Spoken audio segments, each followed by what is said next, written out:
Hello' বন্ধু বান্ধৱীসকল, আজি দুবৰি ধাৰাবাহিকখন চাবলৈ বহুত বেছি ভাল লাগিব।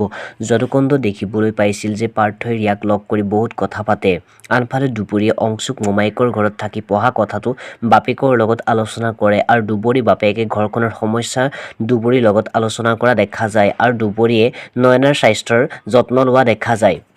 আৰু নয়নাই দেউতাকক চিনি নাপায়, আপুনি কোন বুলি সোধে আৰু বাপেকে নয়নাক খং কৰে আৰু নয়নাই বাপেকে খং কৰা দেখি ভয় খায়। আনফালে ৰিয়া মাকে ৰিয়াৰ আগত বিয়া কথা উলিয়ায়, কিন্তু ৰিয়াই মাকক কথাবোৰ উলিয়াই থাকিবলৈ মানা কৰে আৰু ৰিয়া এক্সিডেণ্ট হওঁতে ৰিয়াই বহুত জিতি পাৰ্থক কয় আৰু পাৰ্থক কথাবোৰ বেয়া নাপাবৰ কাৰণে পাৰ্থক ঘৰলৈ ভাত খাবলৈ মতা কথা ৰিয়াই মাকক কয়। আনফালে দুবৰি মাক দেউতাকে নয়না কাকো চিনি নোপোৱা আৰু নয়নাৰ ওপৰত বাপেকৰ খং উঠি থকা কথাবোৰ মাকৰ আগত কয় আৰু কথা পাতি থাকোঁতে মাক অসুস্থ হৈ পৰে। আনফালে পাৰ্থৰ ভনীয়েক আৰু খুৰাকে পাৰ্থই ৰিয়াৰ লগত কথা পতা কথাবোৰ আলোচনা কৰে। আনফালে দুবৰি মামীয়েকে দুবৰিৰ হাতত আঙুঠিটো নেদেখি দুবৰি আঙুঠিটোৰ কথা সোধে আৰু দুবৰিয়ে পাৰ্থক আঙুঠিটো ঘূৰাই দিলোঁ বুলি মামীয়েকৰ আগত কয়। বন্ধুসকল, আজি খণ্ড দেখিবলৈ পাব দুবৰিয়ে মামীয়েকক আঙুঠি ঘূৰাই দিয়া সকলো কথা খুলি ক'ব। আনফালে পাৰ্থই ৰিয়াৰ ঘৰত ভাত খাবলৈ যাব আৰু ৰিয়াৰ লগত বহুত কথা পাতিব। আনফালে দুবৰিৰ কথাবোৰ মাকে শুনি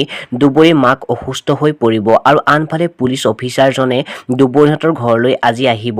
চ' বন্ধুসকল, আজি খণ্ডটো চাবলৈ বহুত বেছি ভাল লাগিব। আজি ভিডিঅ'টো ইমানেই। কোনে কোনে দুবৰি অভিনয় চাই ভাল পায় মোক কমেণ্ট বক্সত কমেণ্ট কৰি জনাবচোন আৰু ভিডিঅ'টো চাই ভাল পালে লাইক কমেণ্ট শ্বেয়াৰ কৰিবলৈ নাপাহৰিব। ধন্যবাদ।